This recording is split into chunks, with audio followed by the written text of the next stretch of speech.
Breaking news: Ukraine has struck deep inside Russian territory, targeting Moscow's prestigious skyscraper district, known as the Moscow City Towers, causing chaos, panic, and massive financial losses estimated at over $2 billion. These towers, symbols of Russian wealth and power, were not just glass offices, but key intelligence and command hubs. The attack has rattled the Kremlin and left ordinary Muscovites questioning how Ukraine managed to bypass Russia's much-hyped air defenses. Hello everyone, welcome back to my channel. Please subscribe and like my videos. In the dead of night, loud explosions echoed across Moscow's skyline. The target was the Moscow City Business Complex, a cluster of glittering towers that represent Russia's modern financial power. Witnesses described fireballs erupting from the sides of the skyscrapers, windows shattering across multiple floors, and terrified civilians rushing out in the darkness. For the Kremlin, this was not just another drone strike. This was Ukraine hitting Russia's pride, the same district where billionaires keep offices, foreign embassies rent space, and powerful ministries operate behind tinted glass. The immediate damage report shocked Russian media. Several towers had structural cracks, hundreds of luxury offices destroyed, and above all, military intelligence units reportedly housed inside were compromised. The question arises, why did Ukraine pick these towers? On the surface, they look like just commercial buildings, but intelligence sources suggest otherwise. Behind those shining glass walls, the Kremlin has placed strategic command and control centers, including cybersecurity units, satellite communication hubs, and even covert defense operations linked to the war in Ukraine. For Kiev, this wasn't just about symbolism, it was about crippling Russia's war machine from the inside. Ukraine claims that Russia used these skyscrapers as bases for launching cyber attacks against Kiev. The district is also a $2 billion economic hub with banks, corporations, and elite offices. Damaging it sends a message: Russia's money is not safe anymore, and for ordinary Russians, seeing their capital under attack shatters the illusion of security. Perhaps the biggest embarrassment for Moscow wasn't the damage, it was the fact that Ukraine's drones penetrated one of the most heavily defended airspaces in the world. Moscow brags about its Pantsir S-1 systems, S-400 missile shields, and electronic warfare jammers. Yet somehow small, inexpensive Ukrainian drones flew right past these billion-dollar systems and struck the very heart of the capital. Russian bloggers mocked their own government, asking, "If we can't stop drones in Moscow, how can we defend our soldiers at the front?" And billions are spent on defense, but a few $1,000 drones humiliate us. For Putin, this isn't just a military failure, it's a political nightmare. Buildings tell stories. Just as the Twin Towers in New York once symbolized American strength, the Moscow City Towers symbolized Russia's rise as a global power.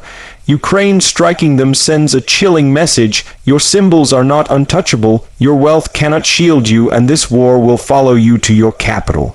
The psychological effect of seeing smoke rising from Moscow's elite business hub cannot be underestimated. It tells Russians that the war is no longer something happening far away in Donbass, it's now at their doorstep. Kiev's leadership has been strategic with its messaging.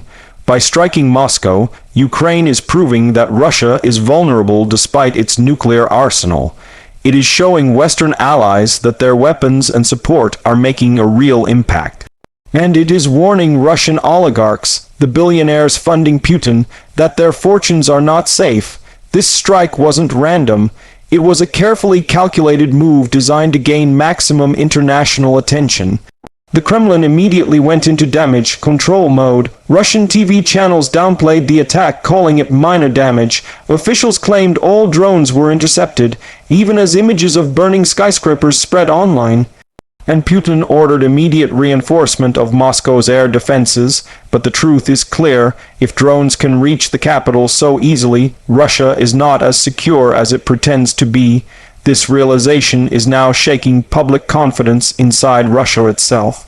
Experts estimate the economic loss from the Moscow City attack could exceed $2 billion. Why so high? Luxury real estate offices of banks, corporations, and tech companies were destroyed.